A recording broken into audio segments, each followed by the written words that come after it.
வணக்கம் ஐயா. வணக்கம்மா. இன்னைக்கு எந்த மூலிகை பத்தி ஐயா பார்க்க போறோம்? இன்னைக்கு நம்ம பார்க்க போற மூலிகை தங்க அரளி. விஷ செடின்னு சொல்லுவாங்களா, அதை பத்தி தான் சொல்லுங்க. ஆமாம்மா, அந்த மாதிரியான அந்த வகையை சேர்ந்தது தான். பொதுவாக பார்த்தீங்கன்னா இது ஒரு நல்ல ஒரு மூலிகை. மூலிகை அப்படின்னு பார்க்கறத விட இன்னொரு விஷயம் என்னன்னு பார்த்தீங்கன்னாக்கா, இந்த தங்க அரளிக்கு அப்படின்னு ஒரு தனி மகத்துவம் இருக்கு. நம்மளுடைய வீடுகளில் வளர்க்க வேண்டிய ஒரு நல்ல தாவரம். ஏன்னு கேட்டிங்கனாக்கா, இதில் வரக்கூடிய அந்த மஞ்சள் நிறத்தில் வரக்கூடிய அந்த பூ பார்த்தீங்கன்னாக்கா கண் திஷ்டிக்கு உகந்தது என்று கருதப்படுகிறது. எப்படின்னு பார்த்தீங்கன்னாக்கா, இப்போ நிறைய பேருக்கு எல்லாரும் அந்த நம்பிக்கை இருக்கிறவங்களுக்கு அந்த கண் திஷ்டி இருக்குது, எனக்கு நம்ம வீட்டில் ஒரு முன்னேற்றம் இல்லை அப்படின்னு நினைக்கிறவங்களுக்கு இந்த அரளி தங்க அரளி செடியை வளர்ப்பதன் மூலமாக அவர்களுடைய அந்த கண் திஷ்டி நீங்க பெறும் என்ற ஒரு நம்பிக்கை இருந்து வருகிறது. மேலும் பார்த்தீங்கன்னாக்கா இந்த பூக்கள், அதாவது வண்ண வண்ண பூக்கள் நிறைய இதுல வகைகள் இருக்கு. அதாவது செவ்வரளி, வெண் அரளி, பிங்க் கலர்ல எல்லாம் வரும். நிறைய கலர்கள் எல்லாம் இப்போ இந்த அரளி செடி வருது. இந்த பூக்கள் எல்லாம் நல்ல அலங்கார பொருளாகவும் இறைவனுக்கு வழிபாட்டு முறைகளில் பயன்படுத்துறதுக்கும் இந்த இலை அந்த பூக்கள்லாம் பயன்படுது. அது போலவே இந்த அரளி இலையில பார்த்தீங்கன்னாக்கா இந்த தாவரத்தினுடைய வேர் பகுதி, இலை பகுதி, பூ பகுதி இந்த மூன்றுமே நம்மளுடைய உடல்ல வரக்கூடிய தோல் சம்பந்தப்பட்ட வியாதிகளுக்கு மிக பயனுள்ளதா இருக்கும்.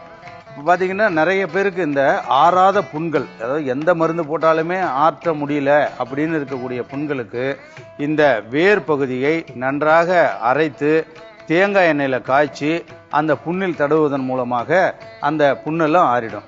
நிறைய பேருக்கு இப்போ பார்த்தீங்கன்னா ரத்தக்கட்டு வந்திருக்கும், அதாவது வீக்கம். அந்த வீக்கம் வந்த பகுதியில் இந்த வேரை அரைத்து வைத்து கட்டுவதன் மூலமாக அந்த வீக்கம் குறையும். நிறைய பேருக்கு இப்போ இந்த கழலை கட்டிகள்லாம் வருது, உடையாத கட்டிகள், அது போன்ற அந்த கட்டிகளுக்கு எல்லாத்துக்கும் மேல் பூச்சாக இந்த இலையை அரைத்து வச்சு பூசும் பொழுது, அல்லனா அந்த வதக்கி, அதாவது விளக்கெண்ணெயில் வதக்கி அந்த இலையை அந்த கட்டிகள் மீது வைத்து கட்டுவதன் மூலமாக அந்த கட்டிகள் கரைந்து உடைந்து அந்த புண்ணும் ஆறுவதற்கு நல்ல வாய்ப்பாக இருக்கும். இன்னொரு முக்கியமான விஷயம் என்னன்னு பார்த்தீங்கன்னாக்கா, இப்போ நிறைய பேருக்கு மூளைச்சூடு இருக்கு, அதாவது பைல்ஸ் என்று சொல்லுகிறார்கள்.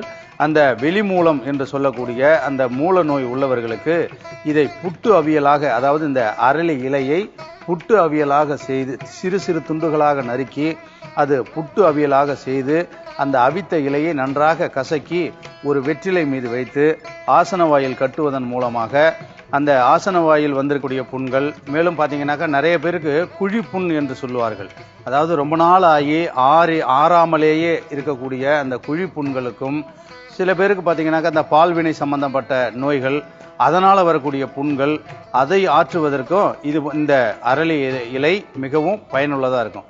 அதாவது இந்த இலையை, அந்த அரளி இலையை அரைத்து அந்த சாறை பால்வினை நோய் வந்த இடத்துல தடவுவதன் மூலமாக அது சம்பந்தப்பட்ட அந்த புண்களும் குணமாகறதுக்கு நல்ல வாய்ப்புள்ளதாக இருக்கும். சர்க்கரை நோய் வந்தவர்களுக்கு நிறைய பேருக்கு பார்த்தீங்கன்னா இந்த சர்க்கரை நோய் இருக்கிறவங்களுக்கெல்லாம் கால்லையோ பெரும்பாலும் பார்த்தீங்கன்னாக்கா அவர்களுக்கு இந்த காலில் தான் அந்த புண்ணு வரும். சர்க்கரை நோய் குழி புண்ணு என்று சொல்வார்கள்.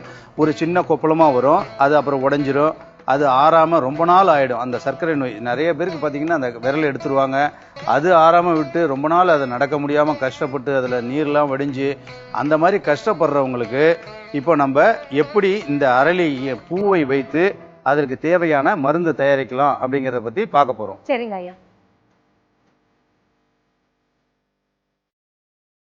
இப்போ நம்ம இந்த பாத்திரத்தை சூடேற்றி இதில் ஒரு 100 கிராம் அளவிற்கு தேங்காய் எண்ணெய் விட்டுக்கணும்.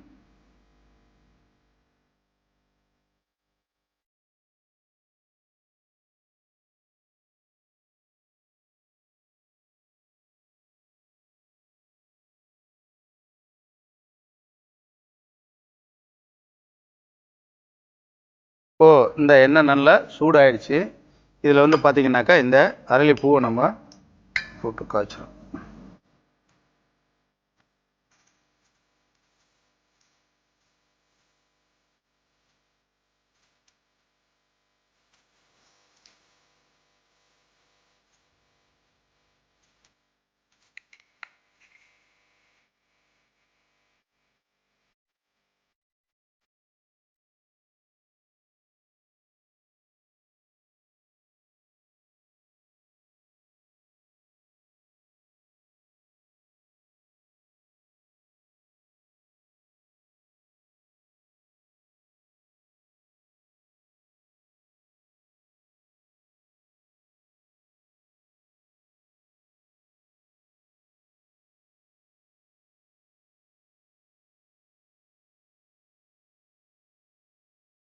இப்போ பார்த்தீங்கன்னாக்கா நம்ம இந்த தேங்காய் எண்ணெயில் இந்த அரளி பூவை, அதாவது தங்க அரளி பூவை இட்டு காய்ச்சிருக்கிறோம்.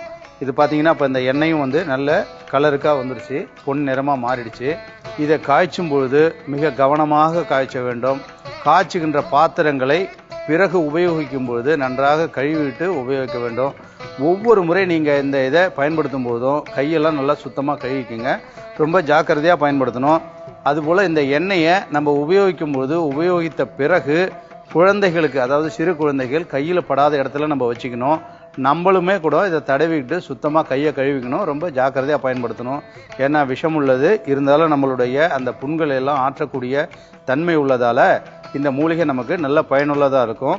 மேலும் பார்த்தீங்கன்னாக்கா இப்போ எல்லாம் பார்த்தீங்கன்னா இப்போ வந்து மேலை நாடுகளில் இந்த அரளி இலையில தான் வந்து நமக்கு புற்றுநோயை குணப்படுத்தக்கூடிய மருந்துகள்லாம் கூட கண்டுபிடிச்சிக்கிட்டு இருக்காங்க. எனவே அத்தனை மகத்துவம் வாய்ந்த இந்த அரளி இலையை நம்ம பயன்படுத்தி நம்மளுடைய புண்களை ஆற்றுவதற்கு பயன்படுத்திக் கொள்ளலாம்.